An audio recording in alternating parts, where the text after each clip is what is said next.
Welcome to a special edition of Gen Z Beyond the Ballot, Southeast Ohio businesses thriving or dying. Today we are covering a number of stories important to the local community. First up, our report covers ongoing problems of local businesses closing and changing, but also flourishing. I'm Kendall Timms. We're glad you could be with us today. Recently, multiple small businesses have closed all over Athens, but West Union Street has been hit the hardest. Due to construction uptown on the Lostro building, 3 businesses on that side of the street have been forced to close. One business in particular has really felt the effects of closing. Cool Digs Rock and Garden Shop has been a long-running Athens business for the past specifically sells outdoor and garden supplies, but their shop uptown was made specifically to house their rocks and crystals. That dream was shattered when construction on the Lostro building took over. What we didn't know is that in the months prior to that, they had already had this thing closed off for months. And so people's traffic patterns were starting to take them around the other side of the street. Owner of Cool Digs, Sarah Koya Bryant, says the fence blocking the sidewalk went up in August and has not come down since. She tells me she has sent numerous emails to the city safety directors asking how the sidewalk can just be blocked off, as that's people's right of way. We had routine customers who immediately were complaining, hey, I can't park up here. These guys are taking up lanes of parking. They're covering all the bags. No one can get to your shop. I have to jaywalk to get to your shop now. Athens resident and employee at Rise and Grind Coffee Truck, Cannon Mitchell, says he's seen how this construction has disrupted businesses, and he says it's uncalled for. The officials that are in charge of this town, I think, are meant to try to preserve as much of it as possible, and I think that it is a bad decision on their parts to let these businesses die. Bryant says she wanted to move Cool Digs uptown to sell to college kids that can't make it out to East State Street. Unfortunately, she says she was bleeding money, forcing her to ultimately shut down. What about all of these other businesses? Like you're shutting down 3 businesses over empty promises from an unfinished development that is way over time already. Owner of 10 West Clothing Store, Mary Cheadle, understands these frustrations as she's battled them herself. I'm bummed when any business goes out of Athens. Cheadle says in 2014 there was a fire ruining 7 businesses, forcing her to move to a temporary location. When she moved, she was stuck behind all the construction to fix those buildings, and she says that almost took her out. I totally understand where they're coming from and how hard that is when you lose the foot traffic, because even though it is just on that side of the street, it does affect the whole street. If you know that's going on, you might avoid the street altogether or avoid coming uptown altogether. Bryant says she's working with a group called Reimagine Appalachia, who works to change laws through a community benefits plan. Bryant says this plan would be a binding contract between the community and the city to ensure wherever construction is happening, they're being good neighbors. People want to get together and they want to know what's going on. They want to have conversation. We just need some things that are unique. Let's bring some uniqueness back to Athens. Bryant says she will continue working with the community and advocating for change. She says even when they get knocked down, it's part of the process, and this process is important. From the big screen to online stream, local theaters are feeling the pressure of digital platforms, forcing them to adapt in order to keep their customers coming. Reporter Bracken Adkins looked deeper into this problem and how it's affecting theaters in Athens, Ohio. Braden reported in Nelsonville, Ohio, Movies 10 at the Fun Barn has been a family fun attraction for years, but with streaming services, selling tickets has become more challenging. Movies 10 owner Sharon Elliott has adapted to this by selling $4 tickets, a very affordable price for families, and having the Fun Barn arcade draws in a crowd as well. Elliott says it's more than just a theater. It's a place where kids can play, families can spend time together, and people can enjoy a night out.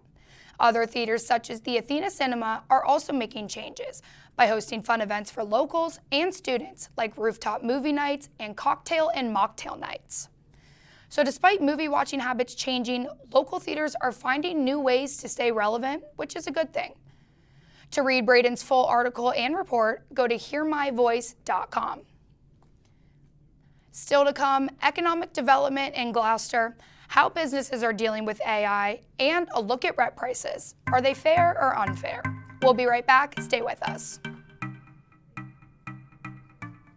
When I was in foster care, I never knew when I would have to move, so I always had my suitcase ready to go. Then one day, I was adopted. My new parents opened their hearts and home to me. My parents cook my favorite breakfast for me every morning. My parents take me on trips I never thought I would go on. They gave me a home and an even better reason to use that suitcase. My parents aren't perfect, but they're perfect for me. Welcome back to a special edition of Gen Z Beyond the Ballot, Southeast Ohio Businesses, Thriving or Dying. I'm Kendall Timms. Now, there's a story about a village in southeastern Ohio that is doing some good and reviving their community. Special reporter Caleb McCleskey joins us from the News Wall to tell us more. Caleb? That's right, Kendall. Several organizations around Southeast Ohio are figuring out new ways to generate revenue for their communities. And one shop is gaining recognition for their handmade products. Located in the northern region of Athens County, you'll find a small village located in Trimble Township, Gloucester. Once known as one of the major coal giants in the state of Ohio, Gloucester had to change the way their village operated. Well, it was a booming town. There wasn't a building in town that wasn't occupied all the time. That was Leah Whitmore, a townswoman who has lived in Gloucester all her life. Even though she is currently retired, Whitmore still tries to find a way to make a change in her community. Well, they've always tried to help the community in any way that we can. One of those ways is through the Gloucester Project, one of the local organizations in the Gloucester community. The organization originally started back in 1985, where it was a group of women quilting on someone's porch as a place for recycling.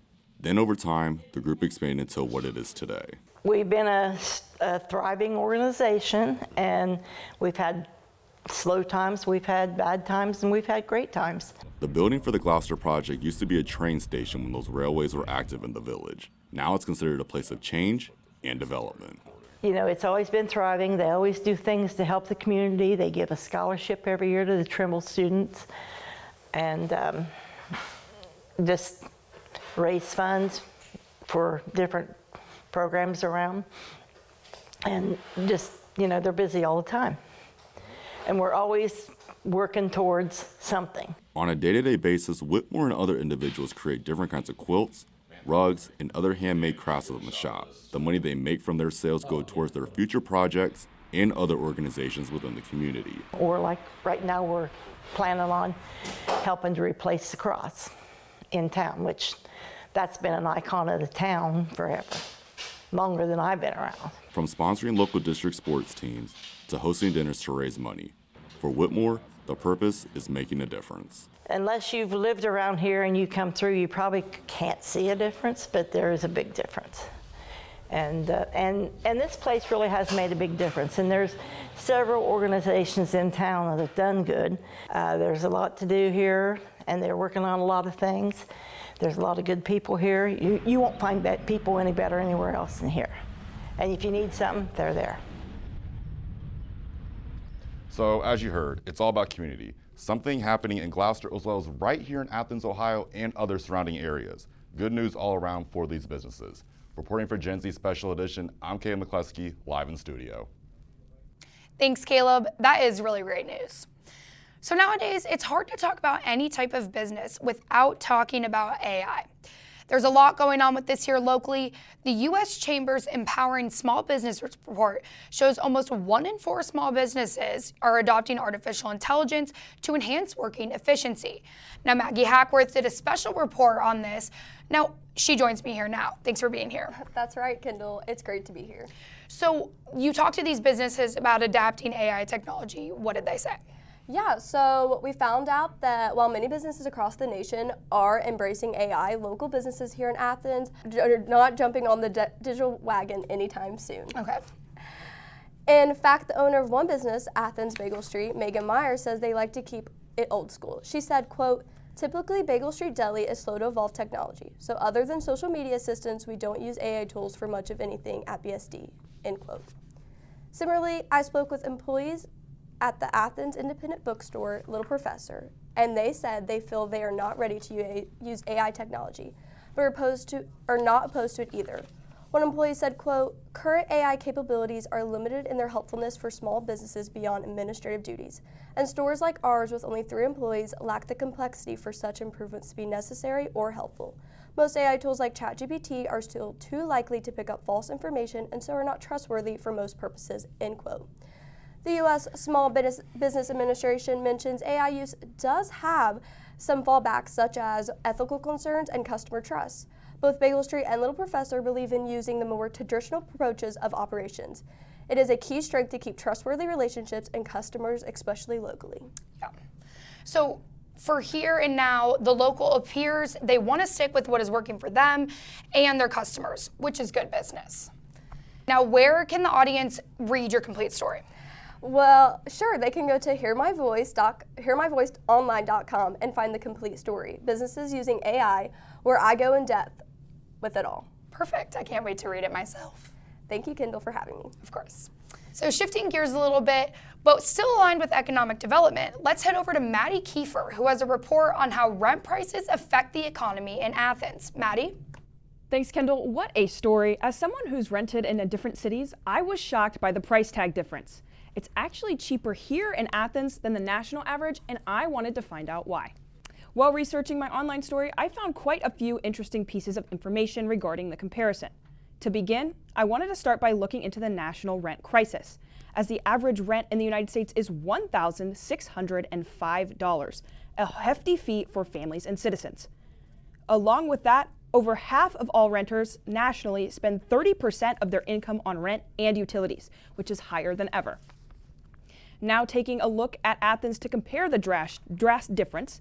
Starting off, the average monthly rent in Athens is $650, a whopping 40.3% cheaper than the national average. That can be attributed to Athens' monthly income being around $26,000, again significantly lower than the national average. And all this leads to cheaper rent prices. I really enjoyed doing this report, and I think you will enjoy reading it on hearmyvoice.org. While learning a little more about how your money is spent in the cost of living, I'm Maddie Kiefer. Back to you, Kendall. Thanks, Maddie. We definitely know that rent prices in Athens are a struggle. So you can find these stories and more on hearmyvoice.com. Now, while we provide the facts, it's up to you at the end of the day to decide. On behalf of Caleb McCleskey, Maggie Hackworth, Maddie Kiefer, and Braden Adkins, I'm Kendall Timms. For the special edition of Gen Z Beyond the Ballot, thank you for joining us. Have a great day.